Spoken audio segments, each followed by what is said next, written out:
Todos, mi nombre es Ascensios Gómez Cintia y el tema de hoy trata sobre los caninos superiores retenidos por Palatino. Los dientes impactados son aquellos que presentan un retraso en su erupción o que no podrán erupcionar completamente. El diagnóstico se realiza mediante examen clínico y radiográfico. Los caninos permanentes son el segundo diente más frecuentemente impactado, en una proporción de 1 a 2% de la población. Los métodos de diagnóstico que permitirán la detección temprana y prevención incluye la historia familiar, el examen visual, palpación y examen radiográfico. Cuando la condición es identificada en estadios tempranos, la extracción de los caninos deciduos en algunos casos permitiría la corrección de la senda y erupción en una posición relativamente correcta.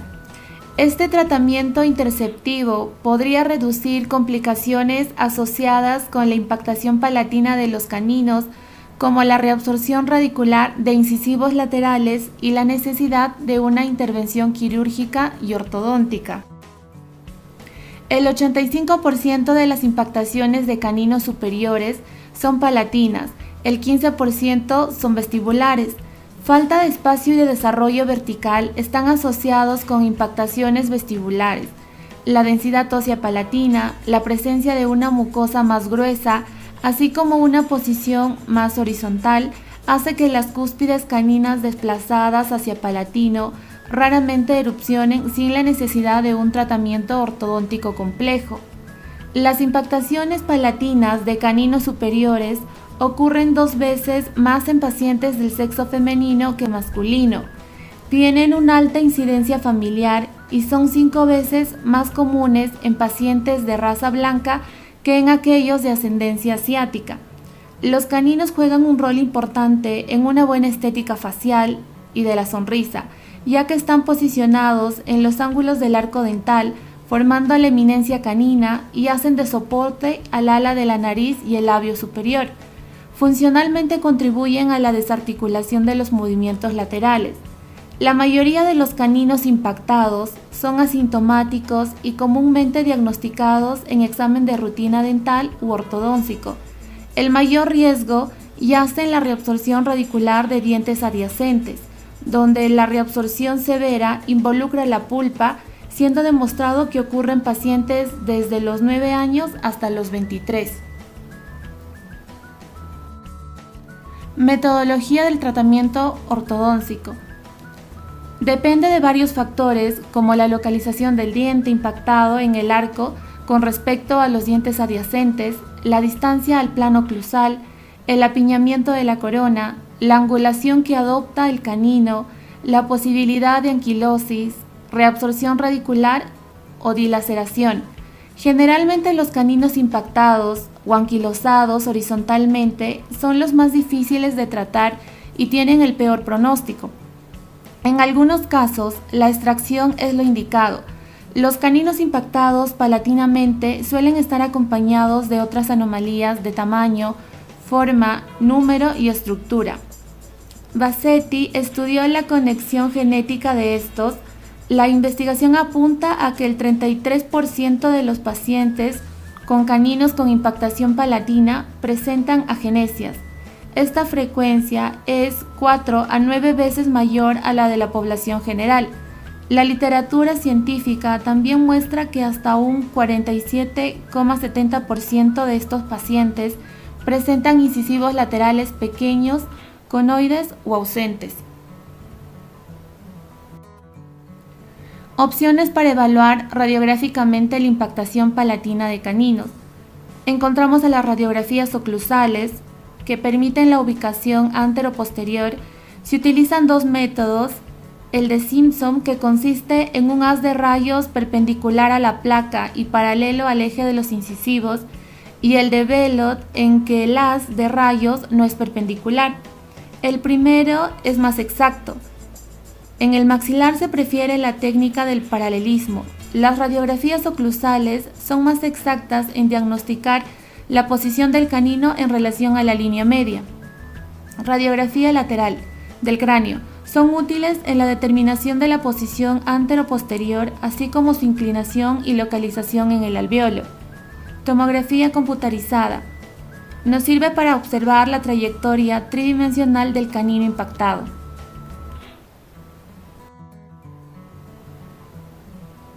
Un estudio llevado a cabo por Bright y colaboradores se comparó el uso de radiografía 3D y 2D para determinar la posición y probabilidad de alineamiento en pacientes con caninos superiores impactados. Se determinó que el uso de la radiografía estaría justificado como suplemento a la panorámica en los siguientes casos: cuando la inclinación del canino excede los 30 grados, cuando la reabsorción radicular de dientes adyacentes es sospechosa y cuando el ápice del canino no es discernible, siendo posible la presencia de una dilaceración. La tomografía computada posibilita al clínico diagnosticar la posición del canino en los 3 planos del espacio. Sin embargo, su costo, tiempo y alta exposición a la radiación restringe su uso rutinario. Descripción y análisis del trazado propuesto sobre radiografías panorámicas. Completariamente, una radiografía periapical nos podrá brindar mayor información detallada del estado periodontal de la pieza retenida, dejándose las tomografías solo para aquellos casos donde la imagen se presenta confusa y no nos permite una valoración objetiva. Proponemos un simple trazado que se puede hacer sobre la ortopantografía. Se marcan 2 líneas tangentes a la pared externa de las fosas nasales que se continúan con los ejes longitudinales de los caninos retenidos de ambos lados. Si queda constituida una figura geométrica de apariencia de un rombo, romboide o también punta de flecha, significa que el extremo de la raíz se encuentra próximo a la posición que anatómicamente le pertenece. En realidad, cuando traccionamos la pieza retenida, lo que estamos haciendo es movilizar la corona en mayor proporción a través del hueso, sacando la pieza dentaria de su inclinación anómala y dándole el tip correspondiente. Una vez concluido el enderezamiento, el ápice queda en una posición muy cercana a su posición original en sentido mesiodistal. Solo hubo un cambio en la dirección, enderezándose el eje de la pieza dentaria. Si la imagen descrita se da, la posibilidad de tener éxito en la mecánica de posicionamiento de las piezas retenidas será posible. En la mecánica de reposicionamiento deberemos tener en cuenta clínicamente su relación con los dientes vecinos y el daño que se puede ocasionar a estas piezas dentarias, la cantidad de distancia que debe ser desplazado, el espacio disponible y el espacio requerido para su ubicación, así como también una posible anquilosis no detectable en la mayor parte de los casos en los estudios radiográficos. Algunas situaciones clínicas demandarán analizar la necesidad de exodoncias de primeros premolares para la ubicación en el arco dentario de los caninos. Cuando el ápice del canino esté en retención ósea, se encuentra muy hacia distal de la fosa canina y las raíces de los premolares invaden la figura geométrica descrita. Se debería utilizar mecánicas más complejas con cuplas para colocar el eje vertical del canino en la posición correspondiente, en algunos casos imposibles de lograr. Es posible encontrar un solo canino retenido. Para eso utilizaremos la misma metodología para decidir su posible recuperación, pero con la imagen de un solo lado.